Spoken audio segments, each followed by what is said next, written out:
China is once again provoking India at the line of actual control. There have been unarmed skirmishes between the Indian troops and PLA troops as Chinese troops violated. They transgressed the perceived line of actual control, came onto the Indian side. Look at these images. They jostled with Indian troops. The Indian troops politely but very firmly pushed them back. What you notice is troops, both sides are unarmed. They're armed only with a camera, and they shot the entire incident. Both sides have filmed this entire incident. We do not have an authentic verification of when this video was taken, where this video was taken, but government sources have shared this with India Today's Sudhir Ranjan Sen, indicating that this may be a part of one of the current skirmishes. But what is extremely interesting is moments after these reports filtered in, China stopped the visit of pilgrims to the Kailash Mansarovar Yatra through Nathula. China, of course, says these are ongoing security concerns. But is this a part of security? Was landslide initially a reason, which is what Chinese sources had initially indicated? But at this point of time, we're not too sure if there's a direct link. China appears to have linked this. China on Friday suspended the arrangement of the Indian official pilgrimage group via Nathula. The first batch of 47 pilgrims were denied entry between the 19th and the 23rd of June at Nathula in Sikkim. Lots of reactions coming in. Let's quickly listen in. India Today's Anant Krishnan now joins me live from Beijing for more on this. Anant, is there clarity? Why did China stop the Kailash Mansarovar Yatra through the Nathula route? Is there a link with reports of there being some dhakka mukhi, if I may use that word, some skirmishes, unarmed troops, both sides at the LAC? That's absolutely right, Gaurav. For the first time since the pilgrims were stopped on June 16th, we've had answers this morning. The Chinese Foreign Ministry saying that because of security reasons, as a result of this standoff, which is not very far from Nathula, that they had to suspend the arrangement. But it has raised a lot of questions. Questions will be raised whether this is a punitive measure by China. The incident where the border standoff has taken place, in no way would it affect the entry of pilgrims in Nathula, which is several hundred kilometers away. So China's move raises questions because it's perhaps the first time that they have used a localized boundary incident to sort of take a punitive measure. And unfortunately, it's the first batch of pilgrims on the Yatra who have had to pay the price for this. Anand, China appears to be upping the ante. They appear to be pushing the envelope, seeing how far can they push India. Do you see this as part of an organized Chinese strategy, perhaps to see will India blink or how much India can be pushed? I think there's no question, Gaurav. As you said, they certainly are upping the ante. One theory is that the Indian government has recently finally taken overdue steps to bridge what has been a very widening asymmetry in infrastructure on both sides of the boundary, especially in the western sector. So China has responded to that with more aggressive patrolling. But it's very curious that this incident actually happens in Sikkim, whereas you know the boundary, there isn't the problem that you have in the Ladakh sector in the west in terms of overlapping LAC claims. So by opening up another frontier in the Sikkim sector, it seems that's something that I don't think many officials in India would have expected, even less so the fact that they have now decided to link what is a localized boundary standoff incident with the larger issue of the Kailash Mansarovar Yatra, which many people would say is something that should be kept separate. Okay, Anand, stay with me for a moment. Joining me now is Brigadier V. Mahalingam, a defense analyst. Brigadier Mahalingam, how do you look at this development, China stopping the Kailash Mansarovar Yatra through the Nathula route, perhaps because of the border exchanges that are taking place? Basically, there could be possibly two reasons why this would have happened. Because there is an agreement which exists between India and China for the travel of the Manasarovar pilgrims through the Sikkim border. The one reason could be the timing of the Trump-Modi visit. And it is quite possible that Manasarovar people who are going there are Hindus, and China has always been against the Dalai Lama visiting the Arunachal Pradesh and Tawang. Therefore, this could be a sort of a message being sent to India on that issue.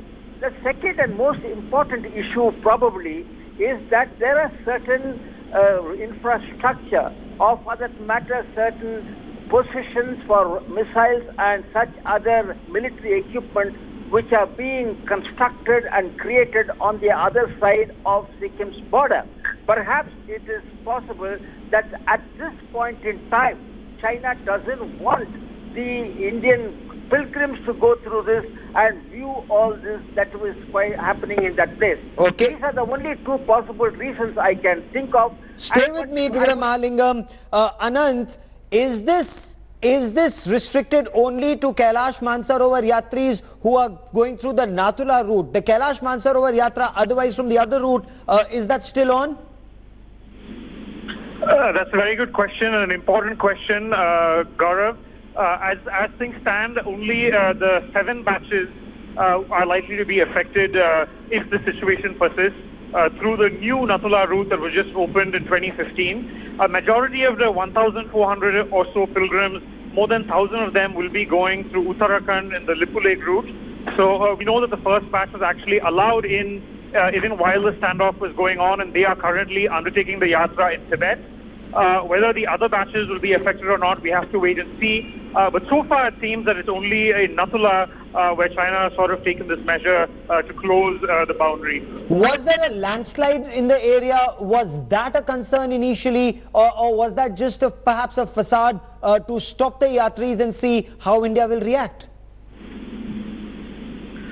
Gaurav, I think it appears increasingly clear that it is because of the standoff in the boundary that the Nathula passage was closed. There were suggestions that it was a landslide. It's very possible that the Chinese frontier troops at Nathula gave this reason to the pilgrims when they prevented their entry. But I think the Chinese Foreign Ministry statement today very explicitly links the two events, and it says that because of security reasons, in light of the incidents in the Sikkim sector, that it had to sort of suspend this arrangement of pilgrims entering Tibet. So I think the Foreign Ministry has explicitly linked that, and I think it makes it very clear now that China sort of is upset about this boundary issue, and what they're trying to do is, in some sense, unprecedented, and unfortunately take a punitive measure that targets the Kailash Yatris. Okay, stay with me, Anand. Stay with me. BJP's Aman Sinha with me on this story. Aman Sinha, what is the BJP's strategy? Does the government have a strategy on this? Okay, I'll try and re-establish that link with Aman Sinha in just a moment. Mohammad Khan, this very, very clearly looks to be China trying to punish Indian pilgrims. Yes, Indian pilgrims for a border standoff between Indian Army soldiers and Chinese PLA soldiers. Gaurav, actually the parallel drawn by a correspondent is very astute, and I'll tell you why. Because anybody who studied the history or the backdrop of the India-China war will tell you this is exactly how China would provoke India. They would make they would carry out these skirmishes, try and capture territory one bit at a time, and then when talks would happen, they would say, okay, let us keep the territory that we've already occupied, which was blasphemous and completely unacceptable to us. I think the government, and this is a government, Gaurav, you remember, who was never hesitant while in opposition to chide the then government in power as to what action they should take against China. This is a government that should act boldly. Not only should statements be issued, I think our military presence on the border, especially on the Indo-China border, needs to be stepped up. As your correspondent also rightly reported, and as the byline is saying, they are constructing a road here. The strategic purposes of that road are very sinister. They make it sound innocuous, they make it sound it's going to be for trade, but it is to link parts of China to the Pakistan border. How has India This is something reacted? that BJP needs to look at, especially if they pride themselves on being a very, hardcore government. Anant, how has the government reacted to this, if at all, and how has the army reacted to the situation on ground? Well, Gaurav, as in the case of past incidents, you can be sure that on the ground, the Indian Army is going to stand its ground, as in previous face-off incidents as well, which we saw in Depsang and in Shumar.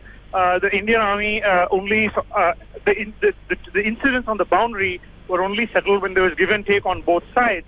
But I think the more pressing issue right now for the government of India is that what happens to the 7 other batches who are scheduled to go to Nathula in the next 6 to 8 weeks. The first batch has already been sent back, but there are 6 batches more to come of 50 pilgrims each. And I think it would be really unfortunate, and I would say a travesty, if all 7 batches were to be affected by this. So I think one of the other pressing issues now would be to find a way to ensure that the pilgrimage can go forward as planned. Now, in the past, as you rightly pointed out, Anant, each time Chinese troops, they came into our territory, India held ground, India pushed China back. That's something we've noticed. Is China also looking at, how India's warming up to the United States of America, how India is warming up to Japan, the trilateral exercises, the Malabar series that are to take place? And is China then trying to send a subtle signal? Because overall we see a very hostile China, whether it's on the nuclear suppliers group or whether it's blocking India and blocking the designation of Maulana Masood Azhar as a global terrorist. Well, Gaurav, as you know, Chinese intentions, especially that of the PLA, are notoriously opaque.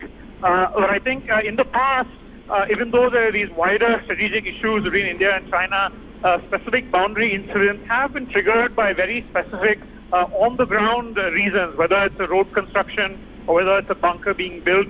So it's quite difficult to read larger strategic intentions into this current move by the PLA in the Sikkim sector. But having said that, as you rightly pointed out, there are widespread concerns in China and genuine concerns about the very close India-US defense relationship that's emerging, starting with the logistics supply agreement and more recently with this visit, the sale of surveillance drones, which as India Today reported yesterday, many people in China sort of expressed concerns about.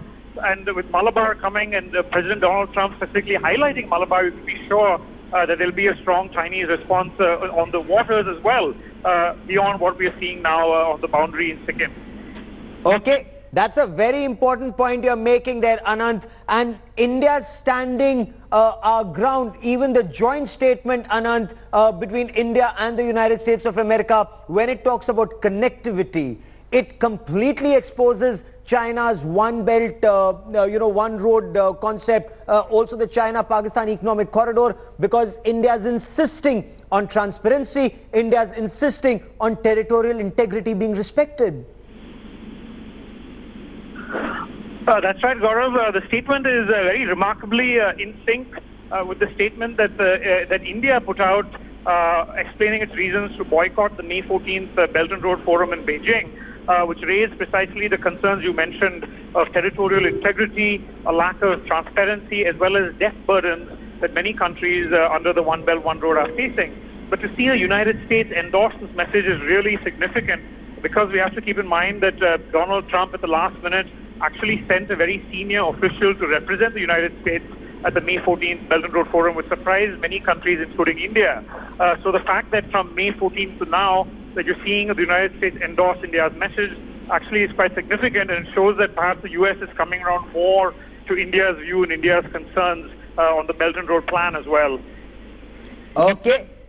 Stay with me, Anant. A quick break at this stage. So we're seeing both India and China jostle. China, of course, is China trying to push the envelope to see when, if at all, will India blink? Will India buckle? Especially on a very sensitive issue of Yatra to Kailash and Mansarovar. And does this also show just how desperate China could well be? What will India's response be? India Today will continue to track that story very closely. A quick break. We'll be back with lots more on this and the India-US visit to bilateral dialogue on the other side of a quick break. Stay with us.